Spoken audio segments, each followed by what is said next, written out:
Good morning. আমাদের দিনরাত্রির নতুন আরেকটি ভ্লগে আপনাদেরকে স্বাগত। আশা করি সকলে ভালোই আছেন। আজ খুব তাড়াতাড়ি ঘুম থেকে উঠেছি। আসলে পরীক্ষার ডিউটি আছে 2টি হাফে। অনেক সকালে যেতে হবে কলেজ। ফার্স্ট সেমিস্টারের ফাইনাল এক্সাম শুরু হয়েছে, সেই জন্যেই। একজন আমাকে কমেন্টে জিজ্ঞাসা করেছিলেন কি করে পরীক্ষার ডিউটি অ্যালট করা হয়। সেরকম কোনো ব্যাপার নেই যে আপনাকে বিশ্ববিদ্যালয় থেকে চিঠি পাঠাবে। আসলে প্রত্যেকটা শিক্ষা প্রতিষ্ঠানেই একটি কমিটি থাকে যাদের কাজ হলো এই পরীক্ষার সময় ডিউটি সমস্ত টিচারদের মধ্যে ডিস্ট্রিবিউট করে দেওয়া। তো সেরকমভাবেই আমরা ডিউটি পেয়ে থাকি। যাই হোক, আজ সকালের শুরুতেই আপনাদেরকে একটি ফুল দেখাবো। এই দেখুন, কি সুন্দর লাগছে তাই না? মফ কালার, হালকা ফেডেড যে বেগুনি রঙটা হয় সেই রং, অনেকটা আবিরের রঙের সাথেও মিল আছে এই রঙের। আমরা এই ফুলটা রাস্তাঘাটে, ঝোড়ে, বড় গাছে অহরহ দেখতে পাই, কিন্তু নাম হয়তো সকলে জানি না। এর নাম কি জানেন তো? জারুল। আর একে দেখুন, আগের দিন এসেছিল হনুমানের দল, আর আজকে এসেছে বসন্ত বাউরি। ও একাই এসেছে, অনেকক্ষণ ধরে দেখছি কুটুর কুটুর করে কলা খাচ্ছে। সকালবেলায় আমি ছাদে এসেছিলাম। যাই হোক, চলুন নিচে যাই। আমার স্নান করতে হবে, শাড়িটা বার করে নিই। আজকে একটা হ্যান্ডলুম শাড়ি পরবো। আর এই ব্লাউজটা আমি ওই রকি ভাইয়ের কাছ থেকেই বানিয়েছি, ওই যে বুটিকটার কথা আপনাদেরকে বলি তার কাছ থেকেই। আর এই যে আমার জুয়েলারিগুলো, এইগুলো একজনকে দিয়ে বানিয়েছিলাম। তিনি বহরমপুরের এক স্কুলের শিক্ষিকা, খুব সুন্দর মাটির কাজ জানেন। ওনাকে দিয়ে আমি অনেক দিন আগে তৈরি করিয়ে নিয়েছিলাম। যাই হোক, আমি তৈরি হয়ে গেছি। আর আজকে না ফল খেয়ে যাব কলেজে। গতকাল রাত্রে অনেক হেভি খাবার খেয়ে নিয়েছিলাম, তো ভালো লাগছে না, শরীরটা কেমন ভারী হয়ে রয়েছে। তাই ভাবলাম আজকে একটু ফল খেয়েই যাব। আর উত্তমকে বললাম, সে বলল সেও ফল খাবে, না হলে তাকে ওটস স্মুদি আমি বানিয়ে দিতাম। আপনারা অনেকেই আরও আমাকে জিজ্ঞাসা করেছিলেন যে কিভাবে এই কলেজে চাকরি পাওয়া যেতে পারে। এর আগের একটি ভ্লগে আমি আপনাদেরকে বলেছিলাম, তাও আজকে আরও একবার সে কথা আপনাদের সাথে শেয়ার করি। একজন কমেন্টে জিজ্ঞাসা করেছিলেন এমন কোনো উপায় আছে কিনা যাতে কম সময়ে চাকরি পাওয়া যেতে পারে। দেখুন, সে কথা তো আমি বলতে পারবো না যে কম সময়ে আপনি কিভাবে চাকরি পাবেন। এটুকু বলতে পারি যোগ্যতা অর্জনের বিষয়টুকু। এর আগে যখন আমি আপনাদের সাথে শেয়ার করেছিলাম একটি ভ্লগে যে 2.5 থেকে 3 মাসের মধ্যে আমার নেট সেট ক্লিয়ার হয়ে গেছিল, সেখানে কয়েকজন বেশ কমেন্ট করেছিলেন যে ম্যাজিক, অনেক কিছু, যে এত কম সময়ে কি করে সম্ভব, আরও অনেক কিছু। আমি তাদের কমেন্টের রিপ্লাই করিনি। আজকে আমি বলি কেন কি করে সম্ভব হয়েছিল। যাই হোক, স্টেশন পৌঁছে গেছি, ট্রেন এক্ষুনি ঢুকবে খবর হয়ে গেছে। আপনাদের সাথে তারপরে আমি শেয়ার করছি। কৃষ্ণনগরে নামবো, ওখান থেকে আমাকে এক্সপ্রেস ট্রেন ধরতে হবে। আমি ধরবো হাজারদুয়ারি এক্সপ্রেস, তার কারণ এই সময়ে কোনো ডিরেক্ট ট্রেন থাকে না আমার স্টেশন থেকে বেলডাঙ্গা পর্যন্ত। ওই দেখুন হাজারদুয়ারি চলে এসেছে। এবার ট্রেনে উঠে আপনাদের সাথে বাকি কথা আমি শেয়ার করছি। যে কথা বলছিলাম, 2.5-3 মাসের মধ্যে শুধু যে আমি একা পাশ করেছিলাম তেমন নয়, আমাদের সাথে পরে এরকম অনেক বন্ধুবান্ধব এবং আমাদের জুনিয়র ব্যাচের ভাই বোনেরাও কিন্তু এরকম কম সময়ের মধ্যে নেট সেট উত্তীর্ণ হয়েছে। এবার তারা কিভাবে এই পরীক্ষায় পাশ করেছিল সে কথা আমি জানি না। আমি কি করে পাশ করেছি সে অভিজ্ঞতা আপনাদের সাথে শেয়ার করতে পারি। আমি যখন প্রিপারেশন নেওয়া শুরু করেছিলাম, তখন প্রথম আমি যে কাজটি করেছিলাম তা হলো সিলেবাস জোগাড় করে নেওয়া। সিলেবাস জোগাড় করে, অর্থাৎ নেট থেকে ডাউনলোড করে সেই অনুযায়ী সমস্ত স্টাডি ম্যাট নিজের কাছে জোগাড় করে নেওয়া। আর তার সাথে আরেকটি কাজ করেছিলাম, একদিন কলেজ স্ট্রিটে গিয়ে 10 বছরের কোয়েশ্চেনিয়ার জোগাড় করেছিলাম, ফার্স্ট পেপার এবং সাবজেক্টের। তার সাথে আরও একটি কাজ করেছিলাম, তা হলো কলকাতাতে আমি একটি কোচিং সেন্টারে ভর্তি হয়েছিলাম। আপনারা যদি বলেন যে সেই কোচিং সেন্টার থেকে তার মানে আপনার অনেক লাভ হয়েছে বা কিছু, না, সেরকম যে প্রচুর লাভ হয়েছে তা কিন্তু নয়। কিন্তু সেখান থেকে আমি একটা জিনিস শিখেছিলাম, স্মার্ট ওয়ার্ক, কি করে কম সময়ে অনেকটা স্টাডি করা যেতে পারে এবং কোনটাকে আমি ডিসকার্ড করব আমার সিলেবাসের মধ্যে, কোন পোর্শনটাকে আমি পড়বো, কিভাবে পড়বো, এই সমস্ত কিছু আদব কায়দাগুলো আমি সেখান থেকে শিখেছিলাম, যেটাই ছিল মূল চাবিকাঠি। আর পড়াশোনা তো নিজের কাছে, কারণ যে ব্যাচে আমি যেতাম সেই ব্যাচে সেই রানিং ইয়ারে 2 জন মাত্র পাশ করেছিল নেট সেট, তার মধ্যে আমি একজন ছিলাম। বাকি অত বড় ব্যাচে কিন্তু আর কেউ ক্লিয়ার করতে পারেনি। তারা পরের বারে করেছিল ঠিকই, বেশিরভাগই পরের বারে তাদের হয়ে গিয়েছিল। আর ওই কোচিং সেন্টারটি ফার্স্ট পেপারের জন্য ভীষণ ভালো। তো ফার্স্ট পেপারের আমার একটা বেস কিন্তু ওখান থেকেই তৈরি হয়। যাই হোক, কলেজে পৌঁছে গেছি, সিগনেচার করে নিয়েছি, এবার যেতে হবে পরীক্ষার হলে। চলুন পরীক্ষার হলে যাই আর আপনাদের সাথে আমার অভিজ্ঞতা শেয়ার করি। যাই হোক, আমি যখন কোচিং সেন্টারে যেতাম তখন ওখানে একজন স্যার ছিলেন, অত্যন্ত ভালো মানুষ। তিনি স্কুলের সাথে যুক্ত ছিলেন, কলেজে হয়েছিল কিন্তু অনেক দূরে হওয়াতে তিনি কলেজে কখনোই চাকরি করেননি। স্যার আমাদের পথপ্রদর্শক ছিলেন, তিনি সবসময় কোশ্চেন স্টাডির ওপরে জোর দিতেন। আর আমরা তখন অথই জলে, এদিকে সিলেবাসের কিছুই জানি না, এর উপরে আবার কোশ্চেন স্টাডি, প্রশ্নগুলোও তো সব অজানা, কি করে প্রশ্ন স্টাডি করব। তখন স্যার বললেন যে ছকবাজি করতে শেখো। ছকবাজি তাও মাথার ওপর দিয়ে যায়, কিন্তু পরবর্তীতে ধীরে ধীরে ওই একটা নিয়মের মধ্যে না ধাতস্থ হয়ে গেলাম। একটু করে পড়তাম আর সেই পড়ার সাথে রিলেটেড যে প্রশ্নগুলো সেইগুলোকে আইডেন্টিফাই করতাম। এই বিষয়ে বলি, প্রশ্নপত্র কি করে আমরা 10 বছরের স্টাডি করব। অনেকেই প্রশ্নপত্র পেয়েই প্রথম বছর, হয়তো আমি যদি ধরি 2015 সালের একটা প্রশ্ন, তাহলে সেই 2015 সালের প্রশ্ন আমরা 1 থেকে 50টা বা 1 থেকে 100টা প্রশ্ন একবারে সলভ করতে বসে যাই। কিন্তু না, প্রশ্নপত্র এভাবে স্টাডি করা যাবে না।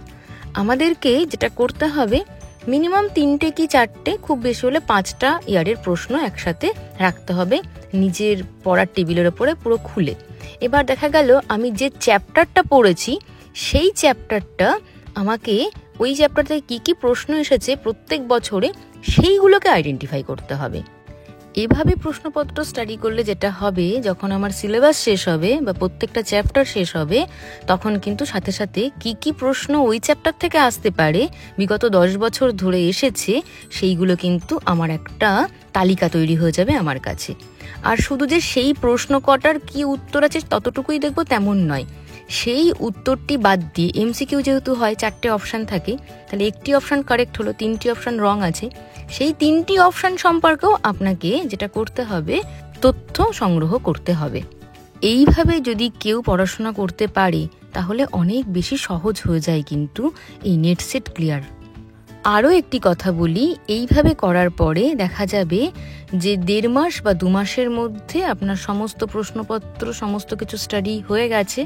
তখন আপনি যেটা দেখবেন, সেই প্রশ্নপত্র যেখানে স্টাডি করেছেন সেই খাতাটি খুলে যে কোন এরিয়া থেকে বেশি প্রশ্ন এসেছে আর কোন এরিয়া থেকে প্রশ্ন খুব একটা বেশি আসেনি। তাহলে এবার আপনার যদি মনে হয় সময় কম, তাহলে এই এরিয়া থেকে অনেকটা বড় এরিয়া কিন্তু প্রশ্ন এসেছে 1টি কি 2টি বা কোনো বছরে আসেইনি, তাহলে সেই অংশটা কিন্তু আমি 100% বাদ দিতেই পারি। যদি আমি মনে করি যে আমার সময় কম, সিলেবাস অনেক বড়, আমি কমপ্লিট করতে পারবো না, তাহলে কোন অংশ বাদ দেবো। মোদ্দা কথা 65 থেকে 70 মানে 60%-এর ওপরে পেলেই নেট সেট ক্লিয়ার হয়ে যায়। তাহলে 100তে তো আমাকে 100টা প্রশ্ন করতে হবে না, 100তে যদি আমি 90টা প্রশ্নও করি বা 80টা প্রশ্নও করি এবং সেগুলো যদি সম্পূর্ণ ঠিক হয়, তাহলে তো আমার নেট সেট উত্তীর্ণ হয়ে গেল। তাহলে আমি 100% প্রিপারেশন না নিয়েও যদি 85% বা 90% প্রিপারেশন নিয়ে যাই, তাহলেও কিন্তু আমি কাট আপের মধ্যে ঢুকে যেতে পারবো। আমি এটাই করেছিলাম। আমি যখন প্রিপারেশন নিয়েছিলাম, একটা বিরাট বড় অংশ কিন্তু আমি বাদ দিয়ে দিয়েছিলাম। বাংলার ক্ষেত্রে আমি যদি বলি, মধ্যযুগ থেকে শুধুমাত্র শাক্ত পদাবলী আর বৈষ্ণব পদাবলী আমি পড়েছিলাম, বাকি আমি পুরো মধ্যযুগ বাদ দিয়েছিলাম। বিশেষ করে আমি জোর দিয়েছিলাম আধুনিক যুগের ওপরে, কারণ কাব্য, কবিতা, তারপরে আপনার প্রবন্ধ, উপন্যাস, ছোট গল্প, এই যে সমস্ত কিছু রয়েছে প্রকরণগুলো আধুনিক যুগের, সেখান থেকে প্রত্যেকটা জায়গা থেকে প্রায় 8টা 9টা 10টা করে কিন্তু কোশ্চেন আসে। মানে আমি যে সময় পরীক্ষা দিয়েছিলাম সেই সময়ের কথা বলছি, তাতে করে আমি দেখেছিলাম পুরো মধ্যযুগ মিলিয়ে হয়তো 5টা কি 7টা এসেছে, আর আধুনিক যুগ থেকেই এসেছে হয়তো 50টা বা 60টা বা 70টা। আর এদিকে প্রাচীন যুগ থেকে চর্যাপদ পড়েছিলাম, শ্রীকৃষ্ণ কীর্তন কিন্তু আমি পড়ে যাইনি। এতটা অংশ বাদ দিয়েও আমার কিন্তু প্রথমবারেই ক্লিয়ার হয়ে গিয়েছিল। ওই যে বললাম স্মার্ট ওয়ার্ক, যেটা আমি শিখেছিলাম ওই কোচিং সেন্টার থেকে, স্টাডি ম্যাট থেকে বা ওই কোচিং সেন্টারের সাবজেক্টের ক্লাস করে আমার কতখানি উপকার হয়েছে সে বিষয়ে প্রশ্ন রয়েছে, কিন্তু আমি উপকার সত্যিই পেয়েছি। এই স্মার্ট ওয়ার্কটা আমি শিখেছি। আর যেটা আমার খুব ভালো উপকার হয়েছে, আমি আগেই বলেছি, তাও আরও একবার বলছি, সেটা হচ্ছে প্রথম পত্র মানে ফার্স্ট পেপারে আমার বেস খুব ভালো কিন্তু ওখান থেকেই তৈরি হয়েছে। আরও একটা কথা বলি, এটা কোনো প্রমোশনাল ভিডিও নয়। আমি কোচিং সেন্টারের নাম সেই জন্য বললাম না, আপনাদের মনেই হতে পারে যে প্রমোশনাল ভিডিও। বহু বছর আগের কথা, যতটুকু উপকার আমি পেয়েছি সেটা তো আমাকে স্বীকার করতেই হবে, কৃতজ্ঞতা তো স্বীকার করা দরকার, তাই না বলুন? আর এই দেখুন, কলেজ থেকে কিন্তু বাড়িও পৌঁছে গেছি। 2টি হাফে পরীক্ষার ডিউটি করে সমস্ত কিছু সেরে চলে এসেছি বাড়ি। আর আপনাদের আরও অনেকের অনেক কথা যে উত্তম কোনো কাজ করে না, কিছু না, সেরকম কোনো ব্যাপার নেই। ও প্রচুর কাজ করে, আমরা দুজনা ইকুয়াল কাজই করি বলতে গেলে, আমাদের কাজ ডিভাইড করা থাকে। আর আজকাল তো ও আমার আগে অফিস থেকে ফেরে, সেই জন্য দেখুন, আপনাদের নিশ্চয়ই লক্ষ্য করেছেন আপনারা যে আমি যখন ঘর করলাম তখন এসি চলছিল, ও কিন্তু এসি চালিয়ে রেখে আমাকে স্টেশনে পিক করতে যায় যাতে ঘরটা ঠান্ডা হয়ে যায়। আর এদিকে লস্যি বানিয়েও রেখে দিচ্ছে আজকাল। মানে আমার তো কপাল খুলে গেছে, ভীষণ ভীষণ খুশি আমি। আর এটাও করে দেয়, কিন্তু এরকম করে লস্যি বানিয়ে দেয় না, দই আর কি আর গুড় গুলে আমরা খেয়ে নিই ঠান্ডা জলে। তো লস্যি বানিয়ে খেতে তো ভালোই লাগে। আর আজকে রাত্রেবেলায় একটু ছানা বানিয়ে রাখছি, পরের দিন ব্রেকফাস্টে কিছু বানানোর ইচ্ছা আছে, দেখা যাক কতদূর কী হয়। ছানাটা তোকে রেডি করে নিই। আর নেট সেট প্রিপারেশনের জন্য আরও একটা কথা বলি, আপনাদের মনে হতে পারে মহাসমুদ্রের মতন অত বড় সিলেবাস কী করে শেষ করব। আমি যতটুকু বলি, আমার এরকম বহু রাত গেছে যে পড়তে পড়তে সকাল হয়ে গেছে।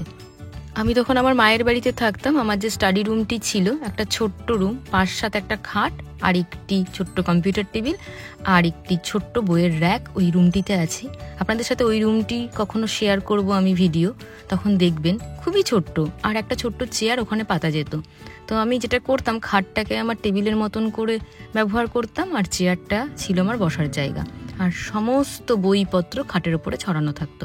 একটি জানলা ছিল, জানলাটি আমি বিশেষ খুলতাম না যাতে মনোসংযোগ আমার নষ্ট না হয়, সেই জন্যে।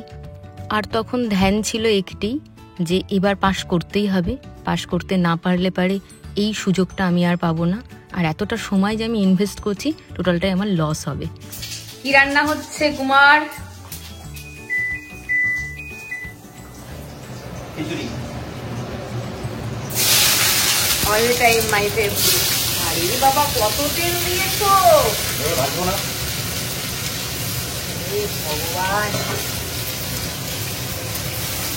আপনাদের সাথে গল্প করতে করতে এদিকে সব কাজ হয়ে গেছে, সন্ধ্যা দেওয়া থেকে শুরু করে সমস্ত কিছু। আর মাথাটা ভীষণ ধরেছে 2টো হাফে ডিউটি করার পরে, শরীরটা ভালো লাগছে না। আর পরীক্ষার খাতাগুলোও দেখতে হবে, সেই জন্য উত্তমকে বললাম তুমি রাতের রান্নাটা করে নাও। ও খুব ভালো খিচুড়ি বানায়, আর যেহেতু একটু বৃষ্টি বৃষ্টি ওয়েদার, তো এইরকম ওয়েদারে তো খিচুড়ি খেতে খুব ভালোই লাগে। আর আমার এরকম সবজি খিচুড়ি খেতে খুবই ভালো লাগে। ইয়াম্মি, দেখুন কি সুন্দর বানিয়েছে উত্তম। সত্যি খিচুড়িটা তো দেখতে ভীষণ ভালো লাগছে, আর আমি একটু টেস্ট করেও দেখেছি, সত্যি খুব ভালো হয়েছে। খাবার রেডি, চলো। আর যেতে যেতে আরও একটা কথা বলি, সিলেবাসটাকে যখন হাতে পাবেন তখন নিজের পছন্দের জায়গাগুলোকে আগে আইডেন্টিফাই করবেন, আর কতটা সময় আপনার কাছে আছে সেই সময়টাও একবার দেখে নেবেন। তাহলে যেটা হবে যে গড়ে আপনি 13 ঘন্টা বা 14 ঘন্টা পড়ছেন, তাহলে কতটা সময়ে কোন অংশটা পড়বো সেটাকে ডিস্ট্রিবিউট করা যেতে পারে। যে সকাল 5:30 থেকে 8:30 3 ঘন্টা আমি এটা পড়বো, তারপরে 15 মিনিটের ব্রেক, তারপরে আবার আমি 9:15 বা 9টায় পড়তে বসছি, টানা হয়তো 1:30 পর্যন্ত পড়লাম, বা মাঝখানে হয়তো 5 মিনিটের একটা ব্রেক নিয়েছি। এরকমভাবে ডিস্ট্রিবিউট করে নিলে কিন্তু কাজ অনেক ভালো হয়। প্ল্যানিংটা খুব ভালো হতে হবে। যাই হোক, এই ছিল আমার গল্প। আজকে দিনটা এভাবেই শেষ হলো। আজ তাহলে আসি, সকলে ভালো থাকবেন, শুভরাত্রি।